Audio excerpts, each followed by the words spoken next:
ಏರ್ಪೋರ್ಟಲ್ಲಿ ಅವ್ರನ್ನ ಎಲೆ ಕೊಟ್ಟರೆ ನಾವು ಸರ್ವಿಸ್ ಕೊಡ್ತೀವಿ ಅನ್ನೋ ಮಟ್ಟದಲ್ಲಿ ಇದ್ವೇ ಹೊರತು ನಾವು ಪಕ್ಕದಲ್ಲಿ ನಿಂತ್ಕೊಂಡು ನಾವು ಅಲ್ಲಿಗೆ ಕೊಡ್ತೀವಿ ಅನ್ನೋ ಮಟ್ಟದಲ್ಲಿ ನಾವಿರಲಿಲ್ಲ. ಸೊ ನಮ್ಗೆ ಯಾರ್ದಾರು ಒಂದು ಆಶ್ರಯ ಬೇಕಾಗಿತ್ತು.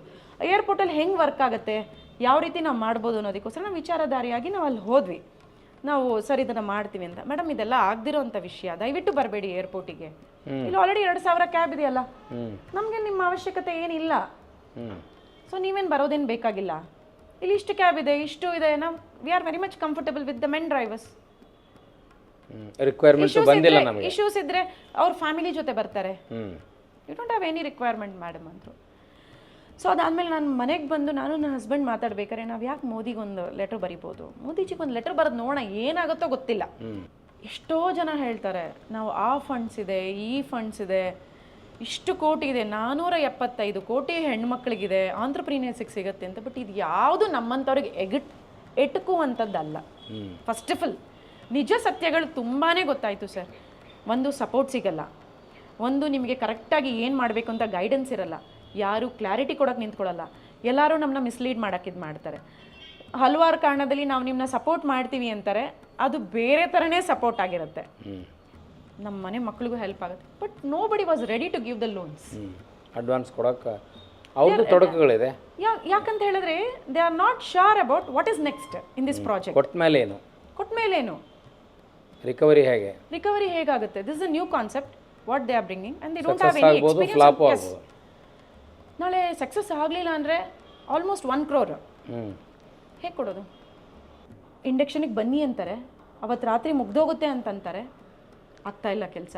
ಬೆಳಗ್ಗೆ 10 ಗಂಟೆಗೆ ಹೋಗಿದ್ದೀನಿ ಸರ್, ರಾತ್ರಿ 9:30 ಆದರೂ ಮಳೆ ಬರ್ತಾ ಇದೆ, ಇಂಡಕ್ಷನ್ ಮಾಡ್ತಾ ಇಲ್ಲ. ಎಲ್ಲ ನನ್ನ ಡ್ರೈವರ್ಸ್ ಹಸ್ಕೊಂಡಿದ್ದಾರೆ. ಇಂಡಕ್ಷನ್ ಆಗೋಗ್ಬಿಟ್ರೆ ನಾಳೆ ಬೆಳಗ್ಗೆ ನಾನು ಲಾಂಚ್ ಮಾಡ್ತೀನಿ, ಮಾಡೋಕ್ಕಾಗ್ತಾ ಇಲ್ಲ. Then all the officers are coming and telling that ಇವರಿಲ್ಲ, ಅವ್ರು ಬರಬೇಕಿತ್ತು, ಅವ್ರು ಇದನ್ನು ಮಾಡಬೇಕಾಗಿತ್ತು, ಇದು ಕಂಪ್ಲೀಷನ್ ಇಲ್ಲ, ಇದಕ್ಕೆ ಅಥಾರಿಟಿ ಲೆಟರ್ ಇಲ್ಲ, ಇದಕ್ಕೆ ಅದು ಇದು ಅಂತ lot of everything is ready, but ಆಗ್ತಾ ಇಲ್ಲ.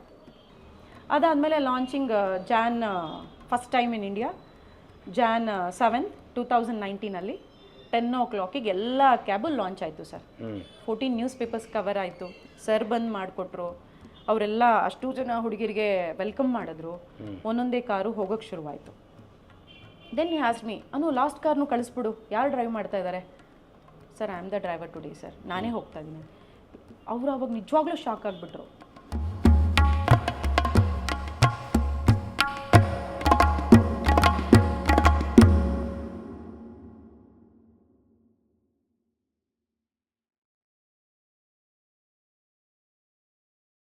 ನಮ್ಮದು ಕಾನ್ಸೆಪ್ಟ್ ಬಂದು USB ಬಂದು ಮೇನ್ ನಾವು ಹೆಣ್ಮಕ್ಳಿಗೆ ಕೊಡಬೇಕು ಅನ್ನೋದಿದ್ದು, ಮತ್ತು ಹೆಣ್ಮಕ್ಳನ್ನೇ ನಾವು ಡ್ರೈವರ್ ಆಗಿ ಮಾಡ್ತೀವಿ ಅನ್ನೋದೊಂದಿತ್ತು.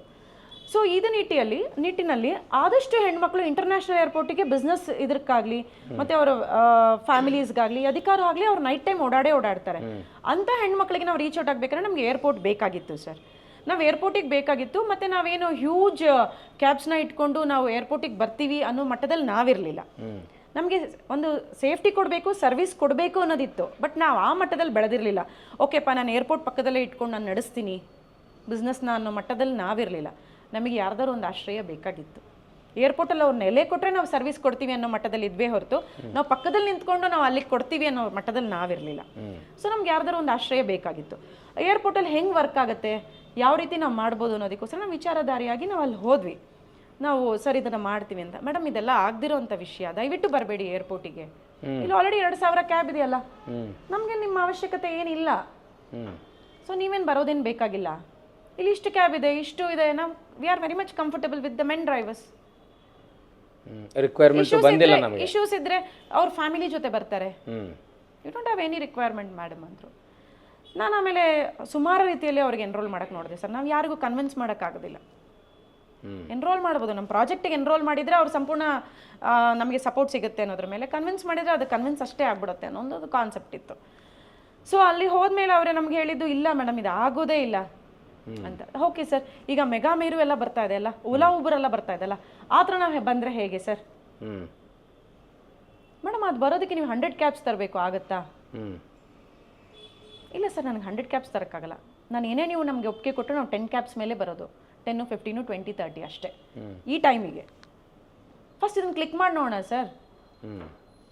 ಫಸ್ಟ್ ನಾವು ಕಾಮನ್ ಆಗಿ ಒಂದು ಕಾನ್ಸೆಪ್ಟ್ನ ಇದು ಮಾಡೋಣ, ಆಮೇಲೆ ಮುಂದೆ 100% ಬಂದೇ ಬರ್ತಾರೆ. ಇದು ರಿಕ್ವೈರ್ಮೆಂಟ್ ಬೇಕಾಗತ್ತೆ ಸರ್ ಅಂತ ಹೇಳಿ ಅವ್ರು ಯಾವುದೇ ಕಾರಣಕ್ಕೂ ಒಪ್ಪಲಿಲ್ಲ ಸರ್. ಯಾವುದೇ ಕಾರಣಕ್ಕೂ ಒಪ್ಪಲಿಲ್ಲ ಅಂದಾಗ ನಾನು ಫಸ್ಟ್ ಕಾಂಟ್ಯಾಕ್ಟ್ ಮಾಡಿದ್ದೆ ಸದಾನಂದ ಗೌಡ ಸರ್ನ. ಅಲ್ಲಿ ಕಾಂಟ್ಯಾಕ್ಟ್ ಮಾಡಿ, ಯಾಕಂದ್ರೆ ಅವ್ರು ಸೆಂಟ್ರಲ್ ಸ್ಟ್ಯಾಟಿಸ್ಟಿಕಲ್ ಮಿನಿಸ್ಟರ್ ಆಗಿದ್ರು ಆಗ. ಅವ್ರ ಹತ್ರ ಹೋಗಿ ನಾವು ಪತ್ರ ಕೊಟ್ಬಿಟ್ಟು, ಸರ್ ಇದನ್ನು ಏವಿಯೇಷನ್ ಮಿನಿಸ್ಟರ್ ಸುರೇಶ್ ಪ್ರಭು ಅವ್ರ ಹತ್ರ ನೀವು ಮಾತಾಡ್ಬೋದಾ, ಇದೊಂದು ಪರ್ಮಿಷನ್ ಕೊಡಿಸ್ಬೋದಾ ಅಂತ ನಾನು ಒಂದು ಪತ್ರ ಬರೆದೆ ಸರ್. ಪತ್ರ ತೊಗೊಂಡೋಗಿ ಅವರಿಗೆ ಕೊಟ್ಟಾಗ ಅವ್ರು ಹೇಳಿದರು ಆಯಿತು ಮೇಡಮ್ ನೋಡೋಣ. ಮಾಡಲೇಬೇಕಾ ಮೇಡಮ್, ಮಾಡೋಕ್ಕಾಗತ್ತಾ ಇದನ್ನೆಲ್ಲ ಅಂತ ಅವರು ಕೂಡ ಈ ಪ್ರಶ್ನೆ ಕೇಳಿದರು ಸರ್. ಸರ್ ಮಾಡೋಣ ಸರ್, ಇದು ನಿಜವಾಗ್ಲೂ ಆಗುತ್ತೆ, ಇದರ ಅವಶ್ಯಕತೆ ಇದೆ ಏರ್ಪೋರ್ಟಿಗೆ, ನಾವು ಮಾಡೋಣ ಅಂತ. ಬಟ್ ಏರ್ಪೋರ್ಟ್ ಅವ್ರ ಒಂದು ಕಾನ್ವರ್ಸೇಷನ್ ಯಾವ ಥರ ಇತ್ತು, ಇದು ಫ್ಲಾಪ್ ಆಗಿಬಿಡುತ್ತೆ, ನಾವು ರೆಸ್ಪಾನ್ಸಿಬಿಲಿಟಿ ನಾವು ತಗೊಳಕ್ಕಾಗಲ್ಲ, ಮತ್ತು ಇದು ಇಂಟರ್ನ್ಯಾಷನಲ್ ಏರ್ಪೋರ್ಟು, ಬ್ಲ್ಯಾಕ್ ಮಾರ್ಕ್ ಬರುತ್ತೆ ನಮಗೆ, ನಾವು ಇದನ್ನು ಸ್ಟಾಪ್ ಮಾಡಿಬಿಟ್ರೆ ಸರ್ವಿಸ್ ಕೊಡಲಿಲ್ಲ ಅಂದರೆ ನಾವು ಸ್ಟಾಪ್ ಮಾಡಿಬಿಟ್ರೆ ಇದು ಮಧ್ಯಲ್ಲೇ ನಿಲ್ಲಿಸ್ಬಿಟ್ರೆ ಏನು ಮಾಡೋದು ಮೇಡಮ್, ಹಲವಾರು ಪ್ರಶ್ನೆಗಳು ಅವರಿಗೆ. ಬಟ್ ಅವರನ್ನು ನಾವು ತಪ್ಪು ಅಂತ ಹೇಳೋಕ್ಕಾಗಲ್ಲ, ಅವ್ರದ್ದೇ ಆದ ಕ್ರೈಟೇರಿಯಾ ಇತ್ತು, ಹೀಗೇ ಇರಬೇಕು, ಹೀಗೇ ಬರಬೇಕು, ಹೀಗೇ ಮಾಡಬೇಕು ಅನ್ನೋದು. ಅದಕ್ಕೆ ನಾವೆಲ್ಲ ಎಲಿಜಿಬಲ್ ನಾವಾಗಿರಬೇಕು.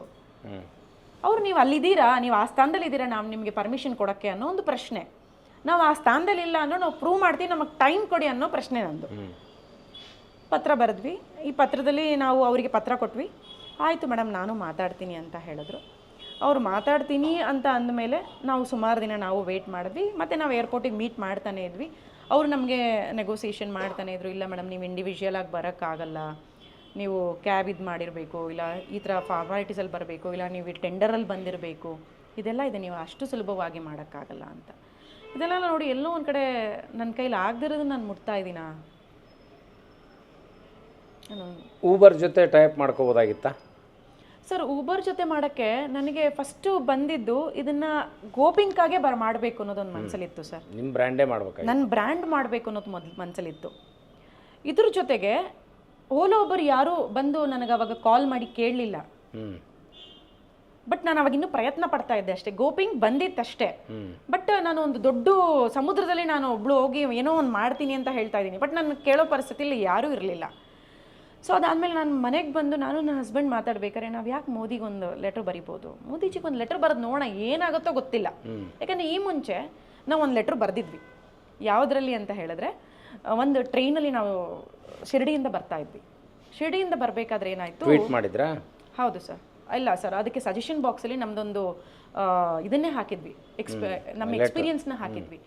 ನಾವು ಬರಬೇಕಾದ್ರೆ ಏನಾಯಿತು, ಆ ಟ್ರೈನಲ್ಲಿ ಕಂಪ್ಲೀಟಲ್ಲಿ ಪ್ಯಾಂಟ್ರಿನೇ ಇರಲಿಲ್ಲ ಸರ್. ನಮಗೊಂದು ವಾಟರ್ ಬಾಟ್ಲು ಬರ್ತಾ ಇಲ್ಲ. ಆಲ್ಮೋಸ್ಟ್ ನಾವು ಒಂದು 23 ಅವರ್ಸ್ ಟ್ರೈನಲ್ಲಿದ್ದೀವಿ. ಒಂದು ವಾಟರ್ ಬಾಟ್ಲು ಬಂದಿಲ್ಲ ಅಂದರೆ ಈಗ ನನಗಾಗುತ್ತೆ, ನಾನು ಯಂಗ್ಸ್ಟರು, ನಾನು ಇಳಿದ್ಬಿಟ್ಟು ಒಂದು 10 ಮಿನಿಟ್ಸ್ ನಿಲ್ಸಿದ್ರೆ ಒಂದು ವಾಟರ್ ಬಾಟ್ಲು ತರ್ತೀನಿ. ಒಂದು ವಯಸ್ಸಾಗಿರೋರ ಕತೆ ಏನು, ಅವ್ರು ಟ್ರೈನ್ ಹತ್ತಬೇಕಾದ್ರೆ ಏನು ಮಾಡ್ತಾರೆ. ಒಂದು ಬ್ಯಾಡ್ ಎಕ್ಸ್ಪೀರಿಯನ್ಸ್ ಏನಾಯಿತು ಅಂದರೆ, ನಮ್ಮ ಅತ್ತೆ ಮಾವ ನಮ್ಮ ಜೊತೆಲಿದ್ದಾರೆ, ನಮಗೆ ನೀರು ಬೇಕು, ಯಾವುದೋ ಒಂದು ಫುಡ್ಡು ಹೀಗೆ ಒಂದು ವಿಂಡೋದಲ್ಲಿ ಬಂತು, ನಾವು ತೊಗೊಂಡ್ಬಿಟ್ವಿ. ನೀರು ಬೇಕು ಅಂತ ನನ್ನ ಹಸ್ಬೆಂಡ್ ಹೇಳಿದ್ರು. ಅಲ್ಲಿ ಅವ್ನು ಎಷ್ಟು ಜನಕ್ಕೆ ಕೊಡ್ತಾನೆ ಸರ್, ಟ್ರೈನ್ ಫುಲ್ ಜನ ಇಳಿದಿದ್ದಾರೆ, ರಶ್ ಇದೆ, ಅದು ಒಂದು 5 ನಿಮಿಷಕ್ಕೆ ಇದಾಗುತ್ತೆ. ನನ್ನ ಹಸ್ಬೆಂಡ್ ಹತ್ಕೋಬೇಕಾದ್ರೆ ಏನಾಯಿತು, ಟ್ರೈನ್ ಮೂವ್ ಆಗೋಯ್ತು. ಆ ಟ್ರೈನ್ ಮೂವ್ ಆದಾಗ ಏನಾಯಿತು, ಅವರು ಹತ್ತಕ್ಕೋದ್ರು, ಅವ್ರು ಸ್ಲಿಪ್ಪರ್ ಜಾರ್ಬಿಟ್ಟು ಅವ್ರು ಬಿದ್ದುಬಿಟ್ರು ಸರ್ ಹೊರಗಡೆ. ಅವ್ರು ಬಿದ್ದಿರೋದು ಕೂಡ ನಮಗೆ ಗೊತ್ತಿಲ್ಲ. ಅವ್ರು ಬಿದ್ದಾಗ ಏನಾಯಿತು, ಸಡನ್ ಆಗಿ ಇನ್ನೇನು ಕಾಲು ಸಿಕ್ಕಾಕೊಳ್ಳೋದಲ್ಲಿತ್ತು. ಅಷ್ಟೊತ್ತಿಗೆ ಅದು ಏನು ಪುಷ್ ಆಯಿತು ಅಥವಾ ದೇವರ ಒಂದು ಇದೋ ಗೊತ್ತಿಲ್ಲ, ಇಮಿಡಿಯೇಟಾಗಿ ಅವ್ರೊಂದು ಪುಷ್ ಟ್ರೈನಿಗೆ ಒದ್ರು ಸರ್. ಒದ್ದಿದ್ದು ಅವ್ರು ಇನ್ನೊಂದು ಟ್ವಿಸ್ಟ್ ಆಗಿ ಈ ಕಡೆಗೆ ಉರುಳಕ್ಕಾಯ್ತು, ಇಲ್ಲಾಂದ್ರೆ ಕಾಲು ಹೋಗ್ಬಿಡ್ತಾ ಇತ್ತು. ಸೊ ನಮ್ಮ ಬ್ಯಾಡ್ ಎಕ್ಸ್ಪೀರಿಯನ್ಸ್ ಒಳ್ಳೆ ವಯಸ್ಸಾಗಿರೋರ್ಗಾಗಿದ್ರೆ ಏನಾಗ್ತಿತ್ತು, ಅಥವಾ ಯಾವುದೋ ಒಂದು ಮಗು ಇಳಿದಿತ್ತು ಏನಾಗ್ತಿತ್ತು ಅನ್ನೋದ್ರ ಮೇಲೆ ನಾವು ಒಂದು ಬರೆದಿದ್ವಿ. ಇದನ್ನು ಇಂಪ್ಲಿಮೆಂಟ್ ಮಾಡಿದ್ರು ಸರ್. ನಾವು ಅದನ್ನು ಬರೆದ ಮೇಲೆ ನಮಗೆ ಥ್ಯಾಂಕ್ಸ್ ಫಾರ್ ಯುವರ್ ಸಜೆಷನ್ ಅಂತಲೂ ಬಂತು. ಅದಾದಮೇಲೆ ಇದನ್ನು ಇಂಪ್ಲಿಮೆಂಟ್ ಮಾಡಿದ್ರು. ಪ್ರತಿಯೊಂದು ಟ್ರೈನಲ್ಲೂ ನೈಟ್ ಟೈಮಲ್ಲಿ ಒಂದು ಇಷ್ಟು ಅವರ್ಗೆ ಪ್ಯಾಂಟ್ರಿ ಇಲ್ಲ ಅಂದರೆ ಇಷ್ಟು ಅವರ್ ಸರ್ವಿಸ್ ಕೊಡಲೇಬೇಕು ಅಂತ ಒಂದು ಮಾಡಿದ್ರು. ಅದನ್ನು ಅದು PM ಆಫೀಸ್ಲಿಂದ ರೆಸ್ಪಾನ್ಸ್ ಬಂದಿತ್ತು ಸರ್, ಅದು ರೆಸ್ಪಾನ್ಸ್ ಬಂದಿತ್ತು. ಸೊ ಹಾಗಾಗಿ ನಮಗೆ ಅದ್ರ ಬೇಸ್ ಮೇಲೆ ನಾವು ಇದನ್ನು ಬರೆಯೋಣ, ಏನಾಗುತ್ತೆ ಏನು ಸಿಗುತ್ತೋ ನೋಡೋಣ ಅನ್ನೋದೊಂದು ರೀತಿಯಲ್ಲಿ ನಾವು ಬರೆದ್ವಿ ಸರ್. ಲೆಟ್ರ್ ಬರೆದ ಮೇಲೆ ಅವ್ರು ಇಮಿಡಿಯೇಟಾಗಿ ನಮಗೆ ರಿಪ್ಲೈ ಬಂತು ಸರ್. ಅದರಲ್ಲಿ ಸ್ಟೇಟ್ ಗವರ್ಮೆಂಟ್ ಅಲ್ಲಿ ಟ್ವೀಟ್ ಮಾಡಿದ್ರ ಡೈರೆಕ್ಟ್ PM ಆಫೀಸ್ಗೆ ಬರೆದ್ರಾ? PM ಆಫೀಸ್ಗೆ ನಾವು ಲೆಟರ್ ಬರೆದ್ವಿ. ಮೇಲ್ ಮಾಡಿದ್ರಾ? ಹೌದು ಸರ್, ಮೇಲೇ ಮಾಡಿದ್ವಿ. ಮೇಲ್ ಮಾಡಿದಕ್ಕೆ ನಮ್ಗೆ ಅದರಿಂದ ಅಕ್ನಾಲೇಜ್ಮೆಂಟು ಬಂತು. V are very happy that ನೀವು ಇಂಥ ಒಂದು ಮಾಡ್ತಾ ಇರೋದ್ರಿಂದ ಸಾಕಷ್ಟು ರೀತಿಯಲ್ಲಿ ನಿಮಗೆ ಯಾವ ರೀತಿಯಲ್ಲಿ ಸಪೋರ್ಟ್ ಬೇಕೋ ನಾವು ಇದಕ್ಕೆ ಪೂರಕವಾಗಿ ನಿಮಗೆ ಜೊತೆಲಿರ್ತೀವಿ. ನೀವು ಸ್ಟೇಟ್ ಗೌರ್ಮೆಂಟ್ ಇಂಥ ಕಡೆನೇ ಹೋಗಿ ಇದನ್ನು ಮಾತಾಡಿ, ಮತ್ತು ಏರ್ಪೋರ್ಟಲ್ಲಿ ಪರ್ಮಿಷನ್ ನಾವು ಅಕ್ಸೆಪ್ಟ್ ಮಾಡಿಸ್ತೀವಿ ಅಂತ ಹೇಳಿ ಅದು ಸುರೇಶ್ ಪ್ರಭು ಅವರ ಮುಖಾಂತರ ಏರ್ಪೋರ್ಟಿಗೆ ಒಂದು ಲೆಟ್ರ್ ಬಂತು. ಲೆಟ್ರ್ ಬಂತು ಅಂದರೆ ವಿಮೆನ್ ಕ್ಯಾಬ್ಸ್ ಮಾಡಬೇಕು ಅಂತಿದ್ದಾರೆ. ಅವರಿಗೊಂದು ಪ್ರಯತ್ನಕ್ಕೆ, ಇವತ್ತಿನ ಕಾಲದಲ್ಲಿ ಹೆಣ್ಮಕ್ಳು ಇದನ್ನು ಮಾಡೋಕ್ಕೆ ಬರ್ತಾ ಇದ್ದೀವಿ ಅಂದರೆ ದೊಡ್ಡ ಚಾಲೆಂಜು ಇಂಥ ಒಂದು ಫೀಲ್ಡಲ್ಲಿ. ಇದರಲ್ಲಿ ಒಂದು ಮಾಡ್ತಾ ಇದ್ದೀವಿ ಅಂತ ಹೇಳಿದ್ರೆ ಇವ್ರಿಗೆ ನೀವು ಸಪೋರ್ಟ್ ಮಾಡಿ ಅನ್ನೋ ರೀತಿಯಲ್ಲಿ ಒಂದು ಅಕ್ನಾಲೇಜ್ಮೆಂಟ್ ಬಂತು. ಸೊ ಅದು ಬಂದ ಮೇಲೆ ಏರ್ಪೋರ್ಟ್ ಅವ್ರ ಒಪಿನಿಯನ್ ಬದಲಾಯಿತು. ಬದಲಾಗಿದ್ದು ಯಾವ ರೀತಿ ಅಂತ ಹೇಳಿದ್ರೆ, ಅವರು ಮೇಡಮ್ ನೀವು ಇಂಡಿವಿಜುವಲ್ ಆಗಿ ಬರೋಕ್ಕಾಗಲ್ಲ, but you can come under Karnataka tourism development corporation. ನಮ್ಗೆ ಅಲ್ಲಿವರೆಗೂ ಅಲ್ಲಿಗೆ ಹೋಗಬೇಕು ಅಂತಲೂ ನಮ್ಗೆ ಗೊತ್ತಿಲ್ಲ ಸರ್. ಯಾಕಂದ್ರೆ ಕಂಪ್ಲೀಟ್ ಸಮುದ್ರ, ನಾವು ಹೇಳ್ತೀವಲ್ಲ ಒಳಗಡೆ ನಮಗೆ ಒಬ್ರು ಸಿಗ್ತಾರೆ ಅಂದರೆ ಇವರೇ ಇಂಪಾರ್ಟೆಂಟ್ ಪರ್ಸನ್ ಅನ್ನೋದು ನಮ್ಗೆ ಗೊತ್ತಿಲ್ಲ. ಇವ್ರ ಹತ್ರ ನಾವು ಡಿಸ್ಕಸ್ ಮಾಡಬೇಕು, ಯಾರನ್ನೂ ಮೀಟ್ ಮಾಡೋಕ್ಕಾಗಲ್ಲ, ಆ ಥರ ಒಂದು ಇದು. ಸೊ ಅಲ್ಲಿಗೆ ಹೋದ್ಮೇಲೆ ನಮಗೆ ಇದೊಂದು ಬಂತು. ಇದು ಬರೋ ವರ್ಷದಕ್ಕೆ ಆಲ್ಮೋಸ್ಟ್ 3 ತಿಂಗಳಾಗೋಗಿತ್ತು ಸರ್. ಎಕ್ಸಾಸ್ಟ್ ಆಗಿಬಿಟ್ರಿ, ಕಂಪ್ಲೀಟಾಗಿ ಸೋತು ಹೋಗಿದ್ವಿ ಸರ್. ಎಷ್ಟೋ ದಿನ ಹತ್ತಿದ್ದೂ ಉಂಟು. ಇದು ನಮ್ಮ ಕೈಲಿ ಮಾಡೋಕ್ಕಾಗಲ್ಲ, ಪ್ರಯತ್ನ ಮೀರಿ ಮಾಡ್ತಾ ಇದ್ದೀವಿ, ಮಾಡೋಕ್ಕಾಗ್ದಿರೋ ಅಂಥದ್ದು.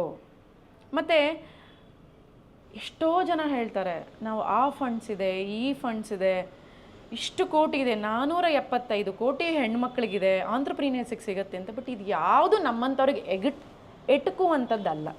ಫಸ್ಟ್ ಆಫ್ ಆಲ್ ನಿಜ ಸತ್ಯಗಳು ತುಂಬಾ ಗೊತ್ತಾಯಿತು ಸರ್. ಒಂದು ಸಪೋರ್ಟ್ ಸಿಗಲ್ಲ, ಒಂದು ನಿಮಗೆ ಕರೆಕ್ಟಾಗಿ ಏನು ಮಾಡಬೇಕು ಅಂತ ಗೈಡೆನ್ಸ್ ಇರಲ್ಲ, ಯಾರು ಕ್ಲಾರಿಟಿ ಕೊಡೋಕೆ ನಿಂತ್ಕೊಳ್ಳಲ್ಲ, ಎಲ್ಲರೂ ನಮ್ಮನ್ನ ಮಿಸ್ಲೀಡ್ ಮಾಡೋಕ್ಕೆ ಇದು ಮಾಡ್ತಾರೆ. ಹಲವಾರು ಕಾರಣದಲ್ಲಿ ನಾವು ನಿಮ್ಮನ್ನ ಸಪೋರ್ಟ್ ಮಾಡ್ತೀವಿ ಅಂತಾರೆ, ಅದು ಬೇರೆ ಥರನೇ ಸಪೋರ್ಟ್ ಆಗಿರುತ್ತೆ. ಸೊ ಇದೆಲ್ಲ ರೀತಿಯಲ್ಲಿ ನೋಡಿದಾಗ ನಾನು ಫಸ್ಟ್ ಕನೆಕ್ಷನ್ ಬಿಟ್ಟಿದ್ದೆ, ನಾವು ಯಾವತ್ತೂ ಗೌರ್ಮೆಂಟ್ ಸಪೋರ್ಟ್ ಹೋಗಬಾರ್ದು ಅಂತ. ಈಗ ಏರ್ಪೋರ್ಟ್ ಅಥಾರಿಟಿಯವ್ರು ಒಪ್ಕೊಂಡ್ರು, ಏರ್ಪೋರ್ಟ್ ಅಥಾರಿಟಿಯವ್ರು ಒಪ್ಕೊಂಡ್ರು. KSTDC ಮೀಟ್ ಮಾಡಬೇಕು, KSTDC ಅಂತ ಹಿಂಟ್ ಕೊಟ್ಟರು. ಮೇಡಮ್ ನೀವು KSTDC ಮುಖಾಂತರ ಬನ್ನಿ, because they are already 1500 vehicles ಇದೆ, ಅವ್ರ ಮುಖಾಂತರ ನೀವು ಬನ್ನಿ ಮೇಡಮ್ ಅಂತ ಹೇಳಿದ್ರು. ಸೊ ಇವಾಗ ನಾನು ಮಾತಾಡಬೇಕು. Then I decided whenever I go and meet the person, ನನ್ನಲ್ಲಿ ಕ್ಲಾರಿಟಿ ಇರಬೇಕು, ನಾನು ಎಂಥ ವ್ಯಕ್ತಿನ ಮೀಟ್ ಮಾಡ್ತಾ ಇದ್ದೀನಿ ಅಂತ. I am not going through any agents. ಅದು ಎಷ್ಟೇ ಕಷ್ಟ ಆಗಲಿ ನನಗೆ ಸಿಗುತ್ತೋ ಬಿಡುತ್ತೋ ಅದು ನೆಕ್ಸ್ಟ್ ಪ್ರಶ್ನೆ. ಬಟ್ ನಾನು ನಾನು ಡಿಸೈಡ್ ಮಾಡಬೇಕು ಯಾರ ಹತ್ರ ಮೀಟ್ ಮಾಡಬೇಕು ಅಂತ. So I directly went and met managing director mister Kumara Pushkar. He was a managing director ಅಲ್ಲಿ. ನಾನು ಹೋಗಿ ಅವ್ರದ್ದು ಅಪಾಯಿಂಟ್ಮೆಂಟ್ ತೊಗೊಂಡೆ, ಹೋದೆ. ಅವ್ರು ಕಂಪ್ಲೀಟಾಗಿ ನಮಗೆ ಟೈಮ್ ಕೊಟ್ಟರು ಸರ್, ನನ್ನ ಪ್ರೆಸೆಂಟೇಷನ್ ಮಾಡೋಕ್ಕೆ ಎಲ್ಲನೂ ಅರ್ಥ ಮಾಡ್ಕೊಂಡ್ರು. ಅವರು ಏನು ಬೇಕು, ಇವ್ರಿಗೆ ಏನು ಸಪೋರ್ಟ್ ಕೊಟ್ಟರೆ ನಾವು ಮಾಡ್ಬೋದು ಅನ್ನೋದೊಂದು ಅವ್ರಿಗೆ ಅರ್ಥ ಆಯಿತು. He said directly after discussing 2 hours, yes Anuradha, you can do it. What support you need, tell me ಅಂತ ಹೇಳಿ. ಸರ್ ಸಪೋರ್ಟ್ ಸಿಕ್ತು, ಅವ್ರು ಹೇಳಿದ್ರು. ಬಟ್ ನಾನು ಏನು ಕೇಳಬೇಕು ನೆಕ್ಸ್ಟು, ಮತ್ತು ನಾನೇನು ಪ್ರಿಪ್ರೇಷನ್ ಮಾಡ್ಕೋಬೇಕು. ಈಗ ಅವ್ರು ಸಪೋರ್ಟ್ ಕೊಟ್ಟರು, ಬಟ್ ನೆಕ್ಸ್ಟ್ ಚಾಲೆಂಜ್ ಏನಂದರೆ ನಾನು ಅಷ್ಟು ಜನ ಡ್ರೈವರ್ಸ್ನ ರೆಡಿ ಮಾಡ್ಕೊಂಡು ಹೋಗಬೇಕು, ಅಷ್ಟು ಜನ ಕ್ಯಾಬ್ಸ್ ಜೊತೆ ಹೋಗಬೇಕು, ಮತ್ತು ಲಾಂಚಿಂಗಿಗೆ ಅದರದೇ ಆದ ಕ್ರೈಟೀರಿಯಾ ಇದೆ, ಅದನ್ನೆಲ್ಲ ನಾನು ಫುಲ್ಫಿಲ್ ಮಾಡಬೇಕು. ಎಲ್ಲ ಪೇಪರ್ಸು ಕೊಟ್ಟರು ಸರ್. ನಾನು ಹೇಳಿದೆ, can you come with 30 cabs ಅಂದರು. So I said that sir, model cabs ಆಗಿ 10 ತೊಗೊಂಬರ್ತೀನಿ ಸರ್, financially I not sound, pilot project. ಆಮೇಲೆ 100% you give me a time sir, I will extend myself before 1 year ಅಂತ ನಾನು ಹೇಳಿದೆ. Okay, whatever that you can let me know, ನಿನ್ಗೆ ಯಾವ ರೀತಿ ಸಪೋರ್ಟ್ ಬೇಕು ಲೆಟ್ ಮೀ ನೋ. ನೀನು ನನ್ನನ್ನು ಮೀಟ್ ಮಾಡೋಕ್ಕಾಗಲಂದ್ರು you be with the communication, ನನಗೆ ಯಾವಾಗಲೂ ಕಮ್ಯುನಿಕೇಷನ್ಲಿರು ನೀನು. ಡೆವಲಪ್ಮೆಂಟ್ ಹೇಳ್ತಾ ಇರಿ, ಏನಾಗ್ತಿದೆ ಅಂತ ಹೇಳು, if I can support 100% I will support you ಅಂತ. ದೆನ್ ಆಯಿತು, ಪರ್ಮಿಷನ್ ಸಿಕ್ತು. So I started working on the project. 10 cabs ready ಮಾಡಬೇಕು. 10 ಕ್ಯಾಬ್ಸ್ ಹೇಗೆ ತರ್ತೀನಿ ನನಗೆ ಗೊತ್ತಿಲ್ಲ. ಪ್ರಾಜೆಕ್ಟ್ ರಿಪೋರ್ಟ್ ಮಾಡಿದೆ, 10 ಬ್ಯಾಂಕಿಗೆ ಓಡಾಡಿ 10 ಬ್ಯಾಂಕಿಗೂ ಕೊಟ್ಟೆ ಸರ್. ಡೈರೆಕ್ಟ್ ಮ್ಯಾನೇಜರ್ ಲೆವೆಲಲ್ಲೇ ಮಾತಾಡಿದ್ವಿ, ಎಲ್ಲ ಮಾತಾಡಿದ್ವಿ. All said yeah wow, this a wonderful project ಅಂತ ಹೇಳಿದ್ರು. Yeah this concept is very good, as we need to bring it to Bangalore, ಸೊಸೈಟಿಗೆ ತುಂಬ ಹೆಲ್ಪ್ ಆಗುತ್ತೆ, ನಮ್ಮ ಮನೆ ಮಕ್ಕಳಿಗೂ ಹೆಲ್ಪ್ ಆಗುತ್ತೆ. But nobody was ready to give the loans. Advance ಕೊಡೋಕೆ ಅವ್ರದ್ದು ತೊಡಕುಗಳಿದೆ. ಯಾಕಂತ ಹೇಳಿದ್ರೆ they are not sure about what is next in this project. ಕೊಟ್ಟ ಮೇಲೇನು ರಿಕವರಿ ಹೇಗಾಗುತ್ತೆ. This is a new concept what they are bringing and they don't have any experience. ನಾಳೆ success ಆಗಲಿಲ್ಲ ಅಂದರೆ ಆಲ್ಮೋಸ್ಟ್ 1 crore ಹೇಗೆ ಕೊಡೋದು, ಲಾಟ್ ಆಫ್ ಥಿಂಗ್ಸ್. ಸೊ 10 ಬ್ಯಾಂಕಿಗೆ ಹೋದೆ. 10 ಬ್ಯಾಂಕಲ್ಲಿ ಎಲ್ಲ ಬ್ಯಾಂಕು ದೇ ಆರ್ ಅವ್ರವ್ರ ಓನ್ ವೇಲಿ ಅವರು ನನಗೆ ಆನ್ಸರ್ ಮಾಡೋಕ್ಕೆ ಶುರು ಮಾಡಿದರು. ಸೊ ಸಂಬಡಿ ಟೋಲ್ಡ್ ದಟ್ ನೀವು ಸೌತ್ ಇಂಡಿಯನ್ ಬ್ಯಾಂಕಿಗೆ ಹೋಗಿ, it is a women wing, will get all the support ಅಂತ ಹೇಳಿ. ಸೊ ಅಲ್ಲಿಗೆ ಹೋದೆ. They are also bankers, they set that directly, so this is what we can support. So next ನೀವೇನು ಮಾಡ್ಬೋದು ಅಂತ ನೀವು ಹೇಳಿ, but you need to pledge something ಅಂತ. So within a moment I was in the meeting, my husband was in a meeting and all partners were there. So my husband said, Anu no turning back, pledge ಮಾಡೋಣ. ನಮ್ಮದೊಂದು ಆಗ ನಾವೊಂದು property ಅಂತ ಒಂದು ಇಲ್ಲಿ B D A complex ನಾಗರಬಾವಿಲಿ ಒಂದು ತೊಗೊಂಡಿದ್ವಿ ಸರ್. ನೆಕ್ಸ್ಟ್ ವೀಕಿಂದ ಕನ್ಸ್ಟ್ರಕ್ಷನ್ ಶುರು ಮಾಡ್ತಾ ಇದ್ದೀವಿ. ಆ ಒಂದು ಅದಿನ್ನೂ ಆವಾಗ ತೊಗೊಂಡಿದ್ದು, just it was in a loan 30-50. He said directly, no turning back, you just hand over that, ಇಬ್ಬರು ಜಾಯಿಂಟ್, ಇಬ್ಬರು ಅದೇನೇನಿದೆಯೋ ಸೈನ್ ಹಾಕ್ಬಿಟ್ಟು you are just buying the vehicles ಅಂತ ಹೇಳಿ. Then within fractions, so we prepared everything sir. Papers ಎಲ್ಲ ready ಮಾಡಿ, ನಮಗೆ ಗೊತ್ತಾಯಿತು ನಮ್ಮ ಪ್ರಾಜೆಕ್ಟ್ ನೋಡಿ ವಾವ್ ಅನ್ನೋರಿಗಿಂತ ಯಾರು ಇದಕ್ಕೆ ಬೇರೆಯಾಗಿ ಮಾರ್ಟಗೇಜ್ ಲೋನ್ ಆಗಲಿ ಇಲ್ಲ CTGS ಅವ್ರದ್ದೇ ಬ್ಯಾಂಕರ್ಸ್ದೇ ಬೇಕಾದಷ್ಟಿದೆ ಸರ್. ನಾವು ಮಾರ್ಟಗೇಜ್ ಮಾಡಿಲ್ಲ ಅಂದರೂ ಲೋನ್ ಕೊಡುವಂಥ ಕೆಲವೊಂದಿದೆ, ಕೆಲವೊಂದು ಪ್ರಾವಿಷನ್ ಇದೆ. 7,000 rupees ಪರ್ ಇಯರ್ ಕಟ್ಟೋ ಥರ ಬೇರೆ ಬೇರೆ ಥರ ಎಲ್ಲ ಇದೆ, ಸಬ್ಸಿಡೀಸ್ ರೂಪದಲ್ಲಿ ಬೇರೆ ಬೇರೆ ಥರ ಕೊಡ್ಬೋದು. ಬಟ್ ಅಷ್ಟು ವೆಹಿಕಲ್ಸಿಗೆ ಹೇಗೆ ಕೊಡೋದು ಅನ್ನೋ ಚಾಲೆಂಜ್ ಅವರಿಗೆ. ಮತ್ತು ಹೇಗೆ ನಡೆಯುತ್ತೆ ಇದಕ್ಕೆ? ಟೂರಿಸಮ್ನವ್ರು ವೆಹಿಕಲ್ಸ್ ಕೊಡ್ತಾರಲ್ಲ ಸರ್, ಟೂರಿಸಮ್ ಅವ್ರು ಕೊಡ್ತಾರೆ ಸರ್, ಅದು ಕ್ಯಾಸ್ಟಿಗೆ ನೀವು ಅಪ್ಲೈ ಮಾಡಿರಬೇಕು ಸರ್. ನೀವು ಅಪ್ಲೈ ಮಾಡಿರಬೇಕು, 3,000 ಅಪ್ಲಿಕೇಶನ್ ಬಂದಿರುತ್ತೆ, ಅದರಲ್ಲಿ 2-3 ವರ್ಷಕ್ಕೆ ಕೊಡ್ತಾರೆ ಸರ್. ಅದ್ರಲ್ಲಿ ನಾವೆಲ್ಲೂ ಇಲ್ಲ, ಅಲ್ಲಿ ರೇಸ್ನಲ್ಲಿ ಬರಲ್ಲ, ನಾವು ಬರೋದೇ ಇಲ್ಲ. ಸೊ ಅಂಥದ್ರಲ್ಲಿ ಆಲ್ರೆಡಿ ನಮಗೆ ಪರಿಚಯ ಆಗೋಗಿತ್ತು ಏನು ನಮ್ಮ ಸುತ್ತಮುತ್ತಲು ನಡೆಯುತ್ತೆ, ಲಿಮಿಟೇಷನ್ಸ್ ಏನಿದೆ ಅಂತ ನಮಗೆ ಗೊತ್ತಿತ್ತು sir. So then we went with ಇದು ಮಾರ್ಟಿಗೇಜ್ ಪೇಪರ್ಸ್ ಎಲ್ಲ ರೆಡಿ ಮಾಡಿಕೊಂಡು ನಾವು ಸೈನ್ ಮಾಡಿ ಎಲ್ಲ ಇನ್ವೆಸ್ಟಿಗೇಷನ್ ಎಲ್ಲ ಆಯಿತು, ಸ್ಯಾಂಕ್ಷನ್ ಮಾಡಿದ್ರು, ಕಾರ್ಗಳು ಬಂತು. ಎಷ್ಟು ಬಂದು? 10 ಕಾರು ಬಂತು. 10 ಕಾರ್ ಬಂತು, 10 ಡ್ರೈವರ್ ರೆಡಿ ಆದರು. 10 ಕಾರ್ ಬಂತು, 10 ಡ್ರೈವರ್ ರೆಡಿ ಆಯಿತು. ಡಿಸೆಂಬರ್ 18ನೇ ತಾರೀಕು ಎಲ್ಲ ಕಾರ್ ಬಂತು ಸರ್. ನೆಕ್ಸ್ಟ್ ಜನವರಿ 2ನೇ ತಾರೀಕು ನನ್ನ EMI ಇದೆ, ಫಸ್ಟ್ EMI ಇದೆ. ಒಂದು ಕಾರಿನ EMI 16,000. ನಂದು ಪ್ರಾಜೆಕ್ಟ್ ಅಷ್ಟೊತ್ತಿಗೆ ಲಾಂಚ್ ಆಗಲೇಬೇಕು. ಲಾಂಚ್ ಆದರೆ ರೆವೆನ್ಯೂ ಬರುತ್ತೆ. ಹೌದು, ರೆವೆನ್ಯೂ ಬರೋಕ್ಕೆ ಶುರುವಾಗುತ್ತೆ. ಸೊ ಏರ್ಪೋರ್ಟಿಗೆ ಎಲ್ಲ ಆಯಿತು, ಎಲ್ಲ ಪೇಪರ್ಸ್ ಎಲ್ಲ ಸಬ್ಮಿಟ್ ಮಾಡಿದ್ವಿ. ಪುಷ್ಕರ್ ಸರ್ಗೆ ಎಲ್ಲ ಗೊತ್ತಿತ್ತು ಏನೇನು ಆಗ್ತಾ ಇದೆ ಏನು ಅಂತ. He was in the meeting, ಬೇರೆ ಬೇರೆ ಕಡೆ ಅವ್ರ ಟೂರಿಸಮ್ ಡೆವಲಪ್ಮೆಂಟ್ ಮೀಟಿಂಗ್ಸ್ ಎಲ್ಲ ಇತ್ತು. He was in Hubli. ಇಲ್ಲೆಲ್ಲ ಏನೇನು ಅಪ್ರೂವಲ್ ತೊಗೋಬೇಕು, ಇಂಡಕ್ಷನ್ ಸರ್, ನಾವು ಅದನ್ನು ಫಸ್ಟು ಡಿಸೈಡ್ ಮಾಡಿದ್ವಿ. ಕಾರ್ಗಳು ತೊಗೊಂಡ್ಮೇಲೆ ಪಿಂಕ್ ಬಂಪರ್ ಮಾಡಬೇಕು, ಐಡೆಂಟಿಫೈ ಆಗಬೇಕಿದು ವಿಮೆನ್ ಕ್ಯಾಬ್ ಅನ್ನೋದು ಒಂದು. ಮತ್ತು ನೈಟ್ ಟೈಮ್ ಇದ್ದಾಗ ಏರ್ಪೋರ್ಟಲ್ಲೇ ಇರೋ ಮೆನ್ ಕ್ಯಾಬಿಗೆ ವಿಮೆನ್ ಕ್ಯಾಬ್ ಯಾಕಾರು ನಿಂತಿದೆ ಅಂದರೆ ಅವರಿಗೂ ಗೊತ್ತಾಗಬೇಕು ಏನಾದ್ರು ಚಾಲೆಂಜಸ್ ಫೇಸ್ ಮಾಡ್ತಿದ್ದಾರಾ, ಸಪೋರ್ಟಿಗೆ ನಿಂತ್ಕೋತಾರೆ ಅನ್ನೋದೊಂದು. ಇದೆಲ್ಲ ರೀತಿಯಲ್ಲಿ ನಾವು ಮಾಡಿದ್ರಿಂದ ಅದಕ್ಕೆ ಪೇಂಟ್ ಆಗಬೇಕಿತ್ತು, ಮತ್ತು ಮೀಟರ್ ಅಪ್ರೂವಲ್ ತೊಗೋಬೇಕಿತ್ತು, ಅದಕ್ಕೆ ಮೀಟರ್ ಇಡಬೇಕಾಗಿತ್ತು, ಡಿಜಿಟಲ್ ಮೀಟರ್ ಇಡಬೇಕಾಗಿತ್ತು, ಅದಕ್ಕೆ ಅದರ ಅಪ್ರೂವಲ್ ಬಂತು. ಆಮೇಲೆ ಒಂದು ಡ್ರೈವರ್ಗೆ ನಾವು ಸ್ಕಿಲ್ ಟೆಸ್ಟ್ ಮಾಡಬೇಕಿತ್ತು, ಪೊಲೀಸ್ ವೆರಿಫಿಕೇಷನ್ ಆಗಬೇಕಿತ್ತು, ಮೆಡಿಕಲ್ ಟೆಸ್ಟ್ ಆಗಬೇಕಾಗಿತ್ತು. ಇದೆಲ್ಲ ಪೇಪರ್ಸು ರೆಡಿ ಮಾಡಿ ನಾವು ಇಂಡಕ್ಷನ್ಗೆ ಹೋಗಬೇಕು. ಇಂಡಕ್ಷನ್ ಅಂದರೆ ಎಲ್ಲ ಪೇಪರ್ಸು ತೊಗೊಂಡು ನಮ್ಮ ಈ ಡ್ರೈವರ್ ಆ ಗಾಡಿಯನ್ನು ಓಡಿಸ್ತಾರೆ ಅನ್ನೋದ್ರ ಮೇಲೆ ಏರ್ಪೋರ್ಟ್ ಅವ್ರು ಬಂದು ಅದನ್ನು ಕ್ರಾಸ್ ಚೆಕ್ ಮಾಡ್ತಾರೆ. ಅದರಲ್ಲಿ ಫೈರ್ ಎಕ್ಸ್ಟಿಂಗ್ವಿಷರ್ ಇದೆಯಾ, ಪೆಪ್ಪರ್ ಸ್ಪ್ರೇ ಇದೆಯಾ, ಪ್ರತಿಯೊಂದು ಕ್ರಾಸ್ ಚೆಕ್ ಆಗುತ್ತೆ ಗಾಡಿದು. ಇದೆಲ್ಲ ಟೆಸ್ಟಿಗೆ ಯಾರೂ ಒಪ್ಕೊಂಡು ಬರ್ತಾ ಇಲ್ಲ ಸರ್. ಏರ್ಪೋರ್ಟ್ ಅವ್ರು ಇಂಡಕ್ಷನ್ ಮಾಡಕ್ಕೆ ರೆಡಿ ಬರ್ತಿಲ್ಲ, ಮುಂದಕ್ಕೆ ಬರ್ತಿಲ್ಲ. ಒಂದು ಹೆಣ್ಮಗು ಬಂದು ಇದನ್ನು ಮಾಡೋಕ್ಕೆ ಇಷ್ಟೆಲ್ಲ ನಿಂತ್ಕೊಂಡು ಇಷ್ಟು ಮಾಡೋಕ್ಕೆ ರೆಡಿ ಇದ್ದಾರಲ್ಲ. ಮೆಗಾ ಇದೆ, ಮೇರು ಇದೆ, ಓಲಾ ಇದೆ, ಊಬರ್ ಇದೆ, ಲಾಂಚ್ ಮಾಡ್ಬೋದಿತ್ತಲ್ಲ. ಅವ್ರಿಗೇನು ಕಷ್ಟ ಇದರಿಂದ ಸರ್? ಅವ್ರ ಕಷ್ಟ ಏನು ಅಂತ ನನಗೆ ಗೊತ್ತಿಲ್ಲ ಸರ್, ಬಟ್ ನನಗಂತೂ ಮಾಡಕ್ ಬಿಡ್ತಾ ಇಲ್ಲ. Then I am getting a calls also. ಹೆಂಗ್ ಮಾಡ್ತೀರಾ ನೀವು? ನೀವು ನಾಳೆ ಬೆಳಗ್ಗೆ ಇರ್ತೀರಾ ನೀವು ಮಾಡಿದ್ರೆ? ಒಂದು ಕಾಲು. ಇನ್ನೊಂದು ಕಾಲು, ನೀವು ಯಾಕೆ ನಮ್ಮ ಜೊತೆ ಸೇರ್ ಮಾಡಬಾರ್ದು, ನೀವು ಯಾಕೆ ಕರ್ನಾಟಕ ಟೂರಿಸಂ ಡೆವಲಪ್ಮೆಂಟ್ ಕಾರ್ಪೊರೇಷನ್ ಜೊತೆನೇ ಮಾಡಬೇಕು? Then I said I have promise sir, ನೀವು ಬನ್ನಿ ನಮ್ಮ ಜೊತೆ 100 ಕಾರ್ ಕೊಡ್ತೀವಿ. ಆವಾಗ ಶುರುವಾಯಿತು ಬನ್ನಿ ಅಂತ. ನೀವು ಬನ್ನಿ ನಮ್ಮ ಜೊತೆ, ನಾವು 100 ಕಾರ್ ಕೊಡ್ತೀವಿ, ಲಾಂಚ್ ಮಾಡೋಣ, ನಿಮ್ಗೇನು ಬೇಕು ಸಪೋರ್ಟ್ ನಾವು ಮಾಡಿ. Then integrity matters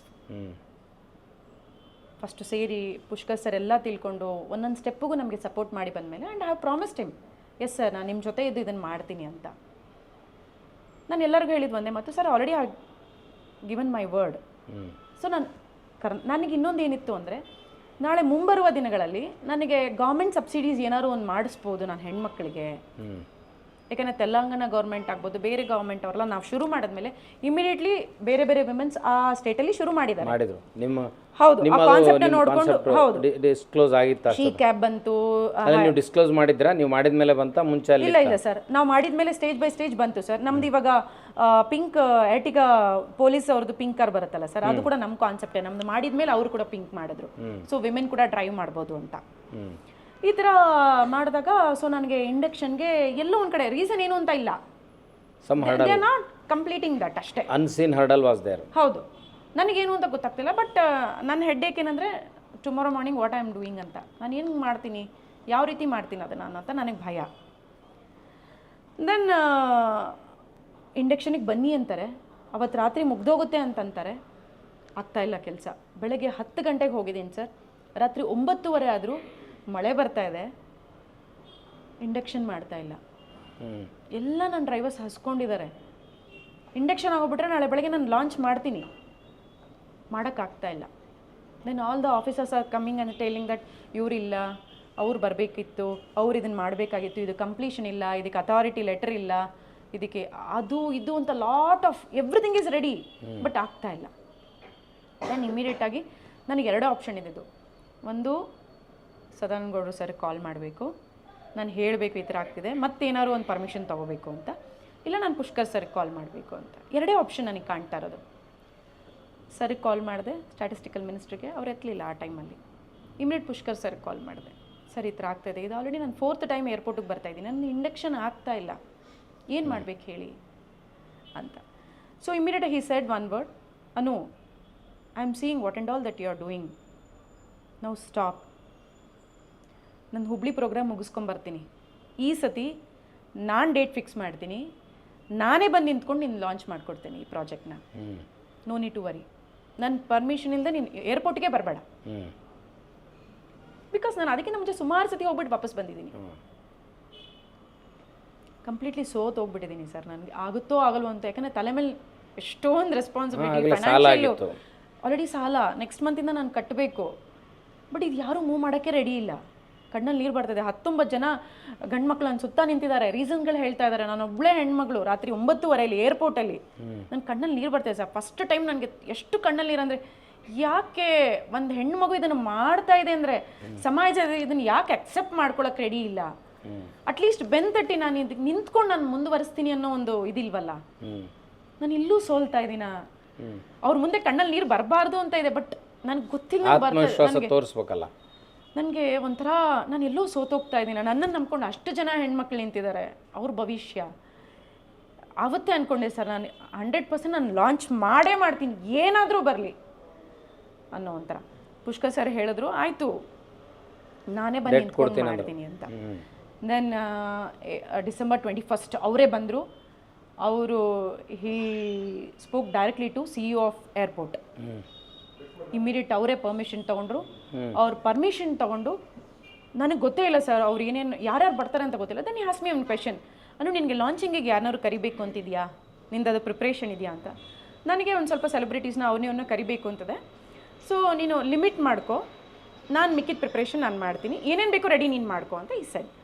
okay sir, ನಾನು ಏನೇನು ಬೇಕೋ ಅದನ್ನು ರೆಡಿ ಮಾಡ್ಕೋತಿದ್ದು ನಾನು. ದೆನ್ ಡೇಟ್ ಫಿಕ್ಸ್ ಆಯಿತು. ದೆನ್ ಇವ್ರು ಯಾವಾಗ ಅವ್ರ ಹೈಯರ್ ಅಥಾರಿಟಿಗೆ ಮೀಟ್ ಮಾಡೋಕ್ಕೆ ಶುರು ಮಾಡಿದ್ರು, ಏರ್ಪೋರ್ಟ್ ಅವರೆಲ್ಲ ನನಗೆ ಕಾಲ್ ಮಾಡೋಕ್ಕೆ ಶುರು ಮಾಡಿದ್ರು. ಮ್ಯಾಮ್ ಇದೆಲ್ಲ ಹಾಗೆ ಲಾಂಚ್ ಮಾಡೋಕ್ಕಾಗಲ್ಲ, this first time in India, news papers press meet ಇರುತ್ತೆ, ಮತ್ತು ಇದೆಲ್ಲ ಪ್ರಿಪ್ರೇಷನ್ಸ್ ಇರುತ್ತೆ, ಮತ್ತು ಇದು ಏನೇನು ಬೇಕು ಅದು ಅಡ್ವರ್ಟೈಸಿಂಗ್ ಮಾಡಬೇಕು, ನಾವು ಮೀಡಿಯಾಸ್ ಎಲ್ಲ ಕರೆಸ್ಬೇಕು. ಸೊ ಇದಕ್ಕೆಲ್ಲ ಟೈಮ್ ಬೇಕು, you need to give a time. ಮತ್ತು ನಾವು ಲಾಂಚಿಂಗಲ್ಲಿ ನಮ್ಮದೇ ಆದ ಬ್ಯಾನರ್ಸ್ ಮಾಡಬೇಕು, ಇದೆಲ್ಲ ಇದೆ ಮೇಡಮ್, ನೀವು ಅಂದ್ಕೊಂಡಷ್ಟು ಸುಲಭ ಅಲ್ಲ ಇದೆಲ್ಲ. You give us a time, ನಿಮ್ಮ ಪ್ರಿಪ್ರೇಷನ್ ಎಲ್ಲ ನನಗೆ ಮೇಲ್ ಹಾಕಿ, ನಾವು ಇದ್ರ ತಕ್ಕನಾಗಿ ನಾವು ನಿಮ್ಮದು ಗೋಪಿಂಗ್ದು ಲೋಗೋ ಅದೆಲ್ಲ ಹಾಕಿ ನಾವು ಅದ್ರ ತಕ್ಕನಾಗಿ ಬ್ಯಾನರ್ಸ್ ಎಲ್ಲ ರೆಡಿ ಮಾಡಿ ದೆನ್ ವಿಲ್ ಕಮ್ ಬ್ಯಾಕ್, ನಾವು ಹೇಳ್ತೀವಿ ಅಂತ ಹೇಳಿದ್ರು. ಯಾವಾಗ ಪುಷ್ಕರ್ ಸರ್ ಹೈಯರ್ ಅಥಾರಿಟಿನ ಮೀಟ್ ಮಾಡಿ ಅವ್ರು ಕಮ್ಯುನಿಕೇಟ್ ಮಾಡಿದ ಮೇಲೆ, then everyone called me and this is what it is ಅಂತ.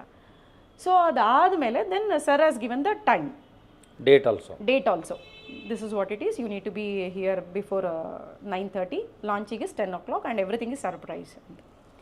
I did not expect that sir.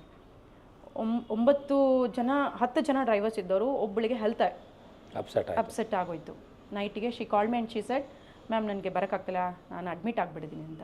Then my husband told, no worries, you are the driver, 10th driver ನೀನೇ, you stand for that ಅಂತಂದರು. ಇಷ್ಟೆಲ್ಲ ಮಾಡಿದ್ಯಾ, ಇಲ್ಲೂ ಸೋಲ್ಬೇಡ ನೀನು, ಇದು ಒಂದು ನಿನಗೆ ಪರೀಕ್ಷೆ, ನೀನು ನಿಂತ್ಕೋ, ನೀನು ಡ್ರೈವ್ ಮಾಡ್ತೀಯ ಆವತ್ತು ಅಂತ. ನಾನೊಂದು ಕಂಪನಿ ಫೌಂಡರ್ ಆಗಿ ಹೋಗಲಿಲ್ಲ ಸರ್, ಒಂದು ಡ್ರೈವರ್ ಆಗೋದೆ ಆವತ್ತು. ನಾನು ಕೂಡ ಅವ್ರ ಥರನೇ ಯೂನಿಫಾರ್ಮ್ ಹಾಕ್ಕೊಂಡೆ, ಯಾಕಂದ್ರೆ ನಾನು ಯೂನಿಫಾರ್ಮ್ ರೆಡಿ ಮಾಡಿ ಇಟ್ಕೊಂಡಿದ್ವಿ ಆವತ್ತು. ನಾವೆಲ್ಲರೂ ಒಂದೇ ಥರ ಕಾಣಬೇಕು, ಫಸ್ಟ್ ನಾವು ಸಮಾನರು ಅಂತ ಅಂದ್ಕೊಳ್ಳೋಣ. ಬಟ್ ಆಲ್ ವರ್ ಎಕ್ಸ್ಪೆಕ್ಟಿಂಗ್ ಒಂದು ಕಂಪನಿ CEO ಆಗಿ ಫೌಂಡರ್ ಆಗಿ ಹೇಗೆ ಬರ್ಬೋದು, ಈವನ್ ಸರ್ ಆಲ್ಸೋ. ಬಟ್ ನನ್ನ ಡ್ರೈವರ್ಸ್ ಥರ ನಾನು ಕೂಡ ಯೂನಿಫಾರ್ಮ್ ಹಾಕ್ಕೊಂಡು ವಿತ್ ಕೋಟಲ್ಲೇ ನಾನು ಅಲ್ಲಿ ಹೋದೆ. ಸೊ ಹೋದ್ಮೇಲೆ it is surprise for me, airport CEO Harihara Marar sir ಮತ್ತು KSTDC managing director mister Kumara Pushkar sir, ಇವರ ಒಂದು ಇದರಲ್ಲಿ ನಮ್ಮ ಲಾಂಚಿಂಗ್ ಆಯಿತು ಸರ್. ಸೆಲೆಬ್ರಿಟಿಗಳನ್ನ ಕರೀಲಿಲ್ಲ ಅಂದ್ಕೊಂಡು? ನಾನು ಕರೀಲಿಲ್ಲ ಸರ್, ಅದು ಡೆಫಿನೆಟ್ ಇರಲಿಲ್ಲ, ನನಗೆ ಡೆಫಿನೆಟ್ ಇರಲಿಲ್ಲ. ಮತ್ತು ಸರ್ ಹೇಳಿದರು, ನಿನಗೊಂದು ಸರ್ಪ್ರೈಸ್ ಇದೆ, ಬಟ್ ಮಿಕ್ಕಿದ ಕೆಲಸ ಎಲ್ಲ ನಾನು ಮಾಡ್ತೀನಿ, ನೀನು ತಯಾರಿ ಮಾಡ್ಕೊ ಅಂತ ಹೇಳಿದರು. ನಾನು ಏನೇನು ಬೇಕು, ಸೆಲೆಬ್ರಿಟೀಸ್ ಯಾರು ಬಂದರೂ ಅದಕ್ಕೆ ಏನೇನು ಬೇಕು ಪ್ರಿಪ್ರೇಷನ್, ಎವ್ರಿಥಿಂಗ್ ಇಸ್ ರೆಡಿ. ನಾವು ರೆಡಿ ಮಾಡ್ಕೊಂಡಿದ್ವಿ ಅದ್ರ ತಕ್ಕನಂಗೆ. ಅದಾದಮೇಲೆ launching first time in India Jan 7, 2019 10 o'clock ಎಲ್ಲ ಕ್ಯಾಬು ಲಾಂಚ್ ಆಯಿತು ಸರ್. 14 ನ್ಯೂಸ್ ಪೇಪರ್ಸ್ ಕವರ್ ಆಯಿತು. ಸರ್ ಬಂದು ಮಾಡಿಕೊಟ್ರು, ಅವರೆಲ್ಲ ಅಷ್ಟು ಜನ ಹುಡುಗಿರಿಗೆ ವೆಲ್ಕಮ್ ಮಾಡಿದ್ರು. ಒಂದೊಂದೇ ಕಾರು ಹೋಗೋಕ್ಕೆ ಶುರುವಾಯಿತು. Then he asked me, last ಕಾರ್ನು ಕಳಿಸ್ಬಿಡು, ಯಾರು ಡ್ರೈವ್ ಮಾಡ್ತಾ ಇದ್ದಾರೆ? Sir, I am the driver today sir, ನಾನೇ ಹೋಗ್ತಾ ಇದ್ದೀನಿ. ಅವರು ಅವಾಗ ನಿಜವಾಗ್ಲೂ ಶಾಕ್ ಆಗಿಬಿಟ್ರು. I want to salute you ಅಂತ ಅಂದ್ಬಿಟ್ಟು. ಬಟ್ ನನಗೆ ಆದಿನ ದಿನ ನನ್ನ ಕೈಲಿ ಆಗ್ತಿಲ್ಲ ಅನ್ನೋ ಖುಷಿಗೆ, ಆವತ್ತಿನ ದಿನ ನಾನು ಏನೋ ಒಂದು ಮಾಡಿ ತೋರಿಸ್ದೆ ಪ್ರಪಂಚಕ್ಕೆ ಅನ್ನೋದು, I got that sir.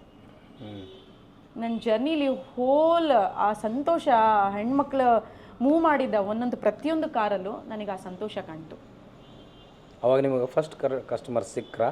Sir, everyone are waiting for the cab sir. ಅರೈವಲಲ್ಲೇ ನಮಗೆ ಸರ್, ನಮ್ಗೆ ಇವತ್ತು ಸರ್ ಒಂದೊಂದು ಮಾಡಿಕೊಡ್ಲಿಲ್ಲ. ನಾನು ಪ್ರತಿಯೊಂದು ರಿಕ್ವೆಸ್ಟ್ ಮಾಡ್ತಾನೆ ಇದ್ದೆ, ಸರ್ ಇದನ್ನು ಮಾಡಬೇಕು, ಅದನ್ನು ಮಾಡಬೇಕು ಹೆಣ್ಮಕ್ಳಿಗೋಸ್ಕರ ಅಂತ. ಆವತ್ತಿಂದು 19 ರೂಪಾಯಿ ಇತ್ತು ನಮ್ಮ ಕ್ಯಾಬು. ಸೊ KSTDCಲಿ ಏನಂತ ಹೇಳಿದ್ರೆ 19 ರೂಪಾಯಿ ಗೌರ್ಮೆಂಟ್ ಮೀಟರ್ ಪ್ರಕಾರ. ನಾನು ಇಂಡಿಪೆಂಡೆಂಟ್ ವಿಮೆನ್ ಬರ್ತಾ ಇದ್ದಾರೆ, ಇಂಡಿವಿಜುವಲಿ ಫ್ಯಾಮಿಲಿನ ಅವ್ರು ನಿಭಾಯಿಸಬೇಕು ಸರ್. ಹೆಣ್ಮಕ್ಳು ಡ್ರೈವ್ ಮಾಡ್ತಾರೆ, ಅವ್ರಿಗೆ 2 ರೂಪಾಯಿ ಎಕ್ಸ್ಟ್ರಾ ಕೊಡೋಣ. ಯಾಕಂದ್ರೆ ನಾವಿನ್ನೂ ಇವಾಗ ಲಾಂಚ್ ಆಗ್ತಾ ಇದೀವಿ, ಇನ್ನೂ ಸ್ಟಾರ್ಟಪ್. ನಾವು ಇಲ್ಲಿಂದ ಹೋದ್ರೂ ಸಿಟಿಯಿಂದ ನಮಗೆ ಬುಕ್ಕಿಂಗ್ಸ್ ಇರಲ್ಲ. ಅಂಥ ಟೈಮಲ್ಲಿ ಅವ್ರಿಗೆ ಕಷ್ಟ ಆಗುತ್ತೆ, ಫ್ಯೂಯಲ್ ಕಾಸ್ಟೇ ಜಾಸ್ತಿ ಇದೆ. ಇದೆಲ್ಲ ಇದ್ದಾಗ ಒಂದು 2 ರೂಪಾಯಿ ಮಾಡಿಸ್ಬೋದಾ? ಹಿ ಸೆಡ್ ಎಸ್, ಕನ್ವಿನಿಯನ್ಸ್ ಅಂತ ಹೇಳಿ ಮಾಡ್ಸೋಣ ನಾನು ಅಂತ ಹೇಳಿದ್ರು. ಎಸ್, ಫಸ್ಟ್ ಅದು ಅಪ್ರೂವಲ್ ಕೊಟ್ಟರು. ದೆನ್ ಮತ್ತೆ ಹೋದೆ ಸರ್. ಮತ್ತೆ ಹೋಗ್ಬಿಟ್ಟು ಏರ್ಪೋರ್ಟಲ್ಲಿ ಏನಂತ ಹೇಳಿದ್ರೆ, ನಾವು ಪಾರ್ಕಿಂಗ್ ಚಾರ್ಜಸ್ ಅಂತ ನಾವು ಯಾವತ್ತೂ ಪೇ ಮಾಡಲ್ಲ, ಆದರೆ ಟ್ರಿಪ್ ಚಾರ್ಜಸ್ ಅಂತ ಕೊಡ್ತೀವಿ. ಯಾಕಂದರೆ ಏರ್ಪೋರ್ಟಿಗೂ ಅದಕ್ಕೆಲ್ಲ ಅವ್ರಿಗೆ ಆದ ತೆರಿಗೆಗಳಿರುತ್ತೆ. ಸೊ ನಾವು ಒಂದು ಟ್ರಿಪ್ ಮಾಡಿದಾಗ ಇಷ್ಟು ಅಂತೇಳಿ ಒಂದು ಗಾಡಿ 145 ರೂಪಾಯಿ ಕಟ್ಟಬೇಕು ಒಂದು ಟ್ರಿಪ್ಪಿಗೆ. ಸೊ ನನಗೆಲ್ಲೋ ಒಂದು ಕಡೆ ಅದನ್ನು ಕಮ್ಮಿ ಮಾಡ್ತಾರೆ, ಹೆಣ್ಮಕ್ಳಿಗೆ ಇನ್ನೊಂದು ಸ್ವಲ್ಪ ದುಡ್ಡು ಉಳಿಬೋದಲ್ಲ. ಒಂದು ದಿನಕ್ಕೆ ಒಂದು 5 ಟ್ರಿಪ್ ಮಾಡ್ತಾರೆ, 700-800 ರೂಪಾಯಿ ಅದಕ್ಕೆ ಕಟ್ಟೋಕ್ಕಿಂತ ಅವ್ರಿಗೆ ಒಂದು ಹಾಫ್ ಆಫ್ ದ ಅಮೌಂಟ್ ಮಾಡಿದ್ರೆ at least they can take some money to their home ಅಂತ ಅಂದ್ಬಿಟ್ಟು ಒಂದು ಲೆಟ್ರ್ ಬರೆದೆ ಸರ್ ಏರ್ಪೋರ್ಟ್ ಅಥಾರಿಟಿಗೆ. ಪುಷ್ಕರ್ ಸರ್ ಮುಖಾಂತರನೇ ಬರೆದೆ. ಅವ್ರಿಗೆ ರಿಕ್ವೆಸ್ಟ್ ಮಾಡಿದೆ, ಸರ್ ಸಬ್ಸಿಡಿ ಅಂತೇಳಿ 50% ಕೊಡಿಸಿ ಸರ್. ಇವತ್ತೇನು 40 ರೂಪಾಯಿ ಇದೆ, GSTನೂ ಸೇರಿ 71 ರೂಪಾಯಿ ಆಗೋ ಥರ ಮಾಡಲಿ. ಅಟ್ಲೀಸ್ಟ್ ಆ ವಿಮೆನ್ಸಿಗೆ ಹೆಲ್ಪ್ ಆಗುತ್ತೆ, ಮತ್ತು ಖುಷಿಯಾಗಿ 3-4 ಟ್ರಿಪ್ ಅವ್ರು ಮಾಡ್ತಾರೆ ಅಂತ ಹೇಳಿ. ಸೊ ಅದಕ್ಕೂ ಕೂಡ ಫಸ್ಟ್ ಆಗಲ್ಲ ಅಂತ ಬಂತು. ಅದಾದಮೇಲೆ ಅದನ್ನು ಕೂಡ ಅಪ್ರೂವಲ್ ಮಾಡಿದ್ರು ಸರ್. ಅದನ್ನು ಅಪ್ರೂವಲ್ ಮಾಡಿ ನಮಗೆ ಅದು ಕೂಡ ಇವತ್ತು ಎಲ್ಲ ಗಂಡ್ಮಕ್ಳು ಇವತ್ತು 145 ರೂಪಾಯಿ ಕಟ್ಟಿದ್ರೆ, ನಾವು ಹೆಣ್ಮಕ್ಳು ಇವತ್ತಿನ ತನಕನೂ 71 ರೂಪಾಯೇ ಕಟ್ತೀವಿ. ಎಷ್ಟು ಕ್ಯಾಬ್ ಲಾಂಚ್ ಆಯಿತು ಸರ್? ನಿಮ್ಗೆ ಏನಾರ ಅನ್ಎಕ್ಸ್ಪೆಕ್ಟೆಡ್ ಸರ್ಪ್ರೈಸನ್ನು ಪುಷ್ಕರ್ ಅವರು ಕೊಟ್ಟರೆ ಅವತ್ತು? ಸರ್, ಅವರು ಪಾಪ ನನಗೆ ಲಾಂಚಿಂಗ್ ಮಾಡಿಕೊಟ್ಟಿದ್ದೇ ಒಂದು ಸರ್. ಇವತ್ತು ಗೋಪಿಂಗ್ ಬೆಳಿಬೇಕು ಅಂತ ಹೇಳಿದ್ರೆ he is the main person. ನಾವು ಸಣ್ಣದಾಗಿದ್ವಿ, ಎಲ್ಲೋ ಎಲೆ ಮರೆ ಕಾಯ್ತಾರ, ನಮ್ಮನ್ನ ಪ್ರಪಂಚಕ್ಕೆ ಮುಂದಿಟ್ರು ಅವರು. ಓಕೆ, ಪ್ರಪಂಚಕ್ಕೆ ಮುಂದಿಟ್ರು. Model cabs 10. ರಿಸಲ್ಟ್ಸ್ ಏನಾಯಿತು ಸರ್? ರಿಸಲ್ಟ್ಸ್ ಏನಂತ ಹೇಳಿದ್ರೆ ನಮಗೆ ಕಸ್ಟಮರ್ಸ್ ಜಾಸ್ತಿ ಆಗ್ತಾ ಹೋದ್ರು ಸರ್. ಕಸ್ಟಮರ್ಸ್ ಜಾಸ್ತಿ ಆಗ್ತಾ ಹೋದ್ರು. ಹೌದು, ಏರ್ಪೋರ್ಟಲ್ಲೇ ಕಸ್ಟಮರ್ಸ್ ಜಾಸ್ತಿ ಆಗ್ತಾ ಹೋದ್ರು. ನಾವು ನೈಟ್ ಸೇವೆ ಕೊಡೋಕ್ಕೆ V are very much comfortable ಆಯಿತು. ನಮಗೂ ಯಾವುದೂ ಆತಂಕಗಳಿರಲಿಲ್ಲ. ಯಾಕಂತ ಹೇಳಿದ್ರೆ ನಾವು ಫಸ್ಟ್ ಪರ್ಮಿಷನ್ಸೇ ನಾವು ಎಲ್ಲ ಹೊಯ್ಸಳಾಗಿ ತಿಳಿಸಿದ್ವಿ, ಈ ಥರ ಪಿಂಕ್ ಕ್ಯಾಬ್ ಬರ್ತಾ ಇದೆ, ಸೊ ನಮಗೆ ನಿಮ್ಮ ಒಂದು ಸಪೋರ್ಟ್ ಕೂಡ ನಮಗೆ ಬೇಕಾಗುತ್ತೆ, ಪ್ರೊಟೆಕ್ಷನ್ ಬೇಕಾಗುತ್ತೆ ಅಂತೇಳಿ. ಆಗ ಪೊಲೀಸ್ ಡಿಪಾರ್ಟ್ಮೆಂಟ್ ಅವ್ರು ಕೂಡ ನಮಗೆ ಸುರಕ್ಷಾ ಆ್ಯಪ್ ಅಂತ ಮಾಡಿಕೊಟ್ರು. ಮೇಡಮ್, ಏನಾರು ಇದ್ದರೆ ಜಸ್ಟ್ ಡ್ರೈವ್ ಮಾಡ್ತಾ ಇರ್ತೀವಿ, ನಮ್ಗೆ ಏನೋ ಒಂದು ಇಶ್ಯೂಸ್ ಬರ್ಬೋದು, ಇಮಿಡಿಯೇಟಾಗಿ ಆ್ಯಪಲ್ಲಿ ಟಚ್ ಮಾಡಿ ನಮಗೆ ಒಂದು ಇದು ಕೊಟ್ಟರೆ ನಾವು ಹಿಂದ್ಗಡೆ ಇಮಿಡಿಯೇಟಾಗಿ ಫಾಲೋ ಮಾಡೋ ಥರ ಏನಾರೋ ಒಂದು ಮಾಡ್ಬೋದು ಅಂತ ಅವ್ರು ಹೇಳಿದ್ರು. ಇಲ್ಲ ಅನ್ನೋನ್ ಪ್ಲೇಸ್ಗೆ ಹೋಗ್ತೀವಿ, ಅಲ್ಲಿ ಯಾರೂ ಇರೋದಿಲ್ಲ, ಏನೋ ಒಂದು ಪರಿಸ್ಥಿತಿ ಎದುರಾಗ್ಬೋದು, ಈ ಥರ ಇದ್ದಾಗ ನಾವು ನಿಮಗೆ ಸಪೋರ್ಟ್ ಮಾಡ್ತೀವಿ ಅಂತ ಅವರಿಗೂ ಗೊತ್ತಿತ್ತು. ಕಮಿಷನರ್ಸ್ನ ಮೀಟ್ ಮಾಡಿದ್ವಿ ನಾವು, ಪೊಲೀಸ್ ಕಮಿಷನರ್ಸ್ನ ಮೀಟ್ ಮಾಡಿದ್ವಿ, ಏನೇನು ಬೇಕೋ ಸಜ್ಜನ್ನು ನಾವು ಮಾಡ್ಕೊಂಡಿದ್ವಿ ಸರ್ ಅಷ್ಟೊತ್ತಿಗೆ. ಸೊ ಸರ್ ನನಗೆ ಲಾಂಚ್ ಮಾಡಿಕೊಟ್ಟಿದ್ದೆ ಮೊದಲನೇದು, ಮತ್ತು ನಾವು ಎಕ್ಸ್ಪೆಕ್ಟು ಮಾಡಿರಲಿಲ್ಲ ಸರ್ ಅಷ್ಟು ದೊಡ್ಡ ಅಧಿಕಾರಿನೂ ನಮ್ಮ ಜೊತೆಗೆ ಬರ್ತಾರೆ ಅಂತ. ಏರ್ಪೋರ್ಟ್ CEO ಎಷ್ಟು ಫಂಕ್ಷನ್, ಇವಾಗ ನಾನೇ ಹೋಗಿ ಕರೆದ್ರೂ 100% ಅವ್ರು ಬರ್ತಿರ್ಲಿಲ್ಲ. ಬಟ್ ಅಂಥದ್ದೊಂದು ಏರ್ಪೋರ್ಟಲ್ಲಿ ನಡೀತಿದೆ ಅಂದಾಗ ಅದನ್ನು ಮಾಡಿಸಿದ್ರು. ಆಮೇಲೆ 14 ನ್ಯೂಸ್ ಪೇಪರ್ಲಿ ಮೀಡಿಯಾ 14 ಲ್ಯಾಂಗ್ವೇಜಸಲ್ಲಿ ಕವರ್ ಆಯಿತು ಸರ್. ಅದು ಎಲ್ಲರಿಗೂ ಗೊತ್ತಾಗಕ್ಕೆ ಶುರುವಾಯಿತು. ಸೊ ಅವರೆಲ್ಲ ಕಾಲ್ ಮಾಡೋಕ್ಕೆ ಶುರು ಮಾಡಿದ್ರು ನಮಗೆ, ಮೇಡಮ್ ಪಿಂಕ್ ಕ್ಯಾಬ್ಸ್ ಇದೆಯಂತೆ, ನಮ್ಮ ಮಕ್ಳಿಗೂ ನಾವು ಬುಕ್ ಮಾಡ್ಬೋದಾ. ಸೊ ಆ ರೀತಿ ಗೊತ್ತಾಯಿತು. ಆಮೇಲೆ ನನಗೆ ₹2 ಕನ್ವೀನಿಯನ್ಸ್ ಚಾರ್ಜಸ್ತು ರೆಡಿ ಮಾಡಿಕೊಟ್ರು, ಹೆಣ್ಮಕ್ಳಿಗೆ ಇದು ಆಗುತ್ತೆ ಅಂತ ಹೇಳಿ. ಅದಾದಮೇಲೆ ಸಬ್ಸಿಡಿ ವರ್ಕೌಟ್ ಆಯಿತು ನಮಗೆ, ₹71 ನಮಗೆ ಕಟ್ಟೋಂಗೆ ಮಾಡಿಕೊಟ್ರು. ಆಮೇಲೆ ಸಕ್ಸಸ್ ರೇಟ್ ರಿಕವರಿ ಹೆಂಗಿದೆ ಈಗ ಸರ್? ಇವತ್ತಿಗೆ ಆವತ್ತಿನ ಮಟ್ಟದಲ್ಲಿ ನಮಗೆ ಇಂಡಿವಿಜುವಲಿ ನಾವು ಇದು ಮಾಡ್ತಿರ್ಲಿಲ್ಲ ಸರ್, ಯಾಕಂದರೆ ಈ ಕಡೆಯಿಂದ ಹೋಗ್ತಾ ಇದ್ವಿ, ಆ ಕಡೆಯಿಂದ ಐಡಲ್ ಆಗಿ ಬರ್ತಾ ಇದ್ವಿ ನಾವು ಗೊತ್ತಾಗೋ ತನಕ. ಸೊ ನಾವು ಆಮೇಲೆ ಅಡ್ವರ್ಟೈಸು ಅದೆಲ್ಲ ಮಾಡೋಕ್ಕೆ ಶುರು ಮಾಡಿದ್ಮೇಲೆ ಇವತ್ತು ನಮಗೆ ಸಕ್ಸಸ್ ರೇಟು 100%ಗೆ ನಮಗೆ 60% to 70% ನಾವು ನೋಡ್ತಾ ಇದ್ದೀವಿ ಸರ್. ಕಂಪ್ನಿ ರೆವೆನ್ಯೂ ಏನಾಯಿತು ಸರ್? ಕಂಪನಿ ರೆವಿನ್ಯೂ ನಾವು ಬ್ರೇಕ್ ಇವನ್ಗಿಂತ ಜಾಸ್ತಿ ಮಟ್ಟಕ್ಕೆ ಹೋದ್ವಿ. ಕ್ಯಾಬ್ನ ಕಂಟಿನ್ಯೂಸ್ ಆಗಿ ಹಾಕಕ್ಕೆ ನೋಡಿದ್ವಿ. ಬಟ್ ನಮ್ಗೆ ಅಲ್ಲೊಂದು ಹೊಡ್ತಾ ಏನು ಬಿತ್ತು ಅಂತ ಹೇಳಿದ್ರೆ, ನಾವು 2019 ಲಾಂಚ್ ಮಾಡಿದ್ವಿ ಸರ್. 20 ಕೋವಿಡ್ ಬಂತು.